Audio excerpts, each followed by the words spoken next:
Hi, do you visualize the perfect game before you go out onto the ice to play? Hi, I'm Dr. Patrick Cohn, a mental performance coach at Peak Performance Sports at peaksports.com. In this video, I'm going to talk about why it might not be the best idea to visualize the perfect game. So I know you hear all the time about how you should visualize your performance before you go out and play. Well, let's back up and talk about what is visualization. Visualization, we also call mental rehearsal. We also call it imagery. Those are all synonymous for me. When you're visualizing or using mental rehearsal to see yourself play on the ice, you can take a couple different perspectives. One is an internal perspective, like you're out there on the ice playing. The other one is more of an external perspective where you're seeing yourself on video camera. Most athletes choose an internal perspective because it includes the feelings and the sights and the sounds that you want when you're playing on the ice. So that is the best form of visualization. Now, how many times have you been told that you need to visualize the perfect play, visualize the perfect shift, visualize the perfect game? Well, all that's good, but what happens when it's not perfect? What happens when you start making mistakes and then it doesn't go as planned? Sometimes hockey players will visualize how they want to perform in the shift, and it's a very high level, obviously an ideal level, maybe a perfect level, and then they don't perform up to that level. Well, guess what happens? Why aren't I performing up to the level that I just visualized on the bench? So that's where you can get into trouble if you try to have perfect visualization before you play or between shifts. Now, there is a value in visualizing your performance. There's a huge value, but I also want you to consider being able to cope, what we call anticipate and cope. For example, if you're a hothead and you get frustrated easily on the ice, well, then you want to have some coping reaction for how you're going to deal with that particular mistake or whatever got you frustrated out there.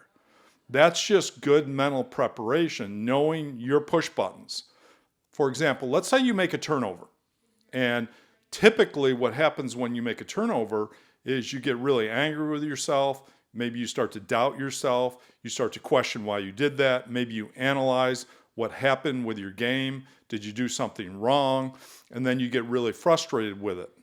Often it's because you're not reaching your own expectations for what you should and shouldn't be doing there out on the ice. And if you're not reaching your expectations, that can lead to feeling frustrated with your performance. So a coping response in this case would be changing the script in your head on how you want to react to that mistake, such as a turnover, and say maybe something like, it's just one play, I'm not perfect, I shouldn't expect to make perfect plays, even the pros make mistakes or make turnovers, let's move on, it's done with, it's in the past. That's a much different script in your head that you might have. I want you to include that in your visualization, whatever your push buttons are, whether you're not being decisive enough, whether you get too frustrated, whether you lose confidence out there, whether you get angry with your teammates, whether you get upset with what the coach says on the bench.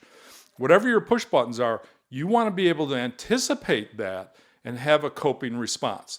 Now, one of my clients said, well, I don't want to visualize making mistakes or bad stuff that's going on the ice. And you don't have to. What I'm asking you to do is I want you to visualize and rehearse how you're going to cope with those things, how you're going to deal with those aspects.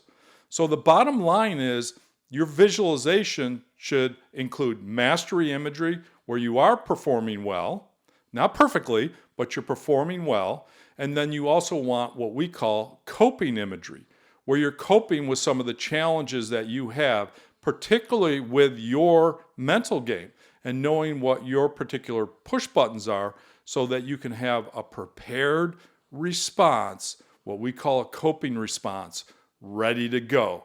That way, when you're out there performing, you're ready to respond and to react and to cope with some of the challenges that you might have with your mental game or with your performance. This week, I'm previewing our new program, the Mental Edge for Hockey.